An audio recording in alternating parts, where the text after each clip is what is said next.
Ever since Valheim became a humongous success in its survival genre, the more and more games with the same concept start to get just as much recognition. Survival games and RPGs tend to stand out from one another, and despite their differences, they share one thing in common, and it's their replayability. Now, what's even more remarkable is when both of these genres merge as one and create a product that focuses on multiple elements in the game. When you have a title that has roguelike features and uses a survival system to lean back on, it creates a very addicting game that tends to occupy players for a very long time. I mean, I've been a victim of it myself. Even me personally, I've always been in love with survival games for as long as I can remember. Survival is by far my favorite concept within the game, and I can only assume the same applies to those who watch my content. But lately I realized by implementing an RPG system into a survival concept, it captivates my attention for a very long time. It becomes extremely worthwhile. In this video, I'd like to talk to you about a game that pretty much uses everything that Valheim currently has, actually everything it was built on. As a matter of fact, this game was around for 2 years before Valheim was initially released on Steam.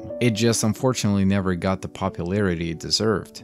This game was released on December 13th of 2019. It was made by a solo developer who has a full-time job and only gets to work on this title outside of work. The game is called re.poly.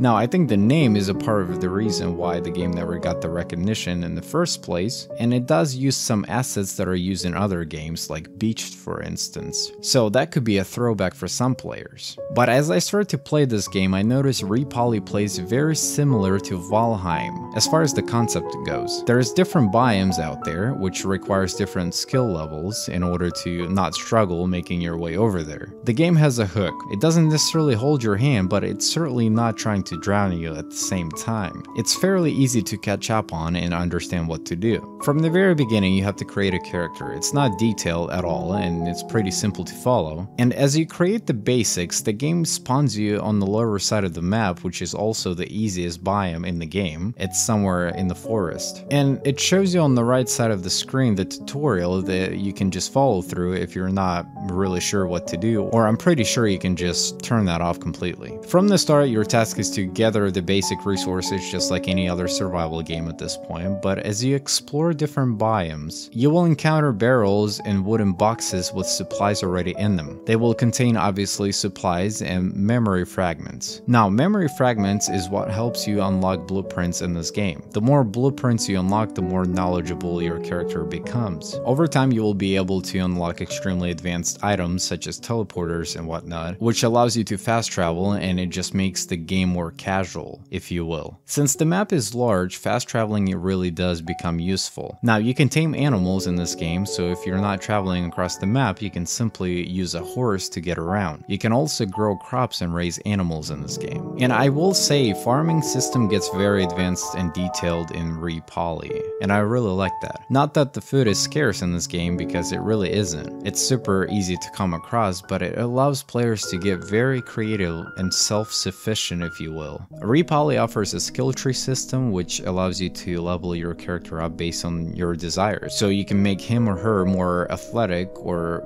a lot more powerful and sacrifice on your stamina drain quite a bit. I'm sure you can get to the point where you max everything out completely, so it really truly matters in the first stages of the game, but still, that's a really cool feature to have. Now, just like in Conan Exiles or even Zelda Breath of the Wild, you can climb mountains here. Anything you see in the distance can be explored and climbed onto, and that's something I truly value about this game in general. You don't see a lot of games, especially survival games, with the same concept at all. The world and the atmosphere in re.poly is a constant challenge. Once you decide to settle in and build a base, and most importantly claim your base, that's when the world around you becomes more threatening. I also noticed there is dragons flying above you every once in a while. It will warn you that there is a dragon right above you. So far, I've been in the clear and nothing major happened, but I believe if the dragon spots you, it will more than likely try to kill you. Don't take my word for this, it's just me using common sense. I've never been chased by a dragon, nor do I want to, but I can only imagine that it wants to eat and you look like a tasty snack to him. Now, just like anything else out there, I think the game has quite a few drawbacks. Despite that this game was built on a wonderful foundation and just a phenomenal concept, the drawbacks are very obvious to me. One being the price. Valheim reached millions of players using essentially the same system, and yet they are still lower in price. Considering that re.poly is very much in early access and anything about it can be changed in their heartbeat, as of making this video, the current price for this game is set at $19.99 US, which is too high considering this game is not finished project and can certainly use some extra work.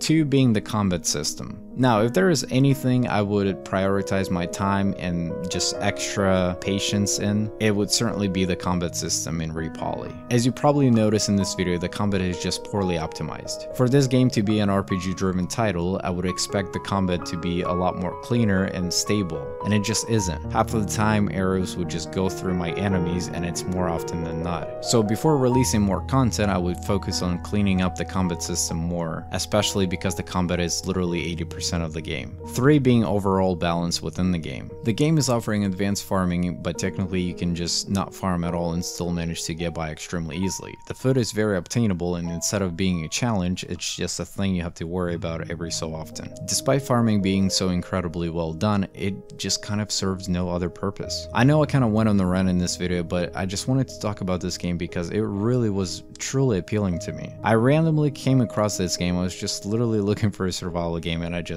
saw the most bizarre name, and then I started doing more research. There's not a lot of videos on this game. It's just hiding in the Steam forums. The sole purpose for this channel is to cover survival games and inform you guys of titles that you might have missed. So I think I definitely nailed in this video as far as like bringing up something that people don't really know about. But I'm also here to uplift and shine the light on smaller developers who show up to work and most importantly pursue their passion, but they just don't get the recognition they deserve. Just like I mentioned earlier in this video, I know some people will be thrown out by the fact that it does use some similar assets that other titles are using, but we live in 2023. You'd be amazed how many developers do the very same thing. If this game is designed with the right intentions and built with quality, then it's a win in my book. It's just my 2 cents. I'm sure you're entitled to your own opinion. I personally don't think it's a big deal. Once again, it just has to be done with quality. I already spoke with the developer and he has a lot of plans for this game. It sounds to me that he has a clear picture as to what he wants to do with this, but I do believe that 2023 is looking good for this game. Keep in mind, he does have a full-time job outside of this, and it's only a part-time gig for him. I think for someone who's a solo developer, he's doing one heck of a job. Anyways, you know what to do. If this game looks interesting to you, consider keeping your eyes out on this one. I will say the price is a little too high for its current state. Unless it gets a lot more content and polished combat system, the price needs to be lowered in my opinion. Overall, I'm still playing this and I'm still enjoying it. I definitely like the Zelda Breath of the Wild feel to it. It's very distinct and it's something I've been looking for but I couldn't find anywhere else. If you enjoyed this video, hit the like button, subscribe for future content like this, and as always, this was your boy Roos, and I'm out.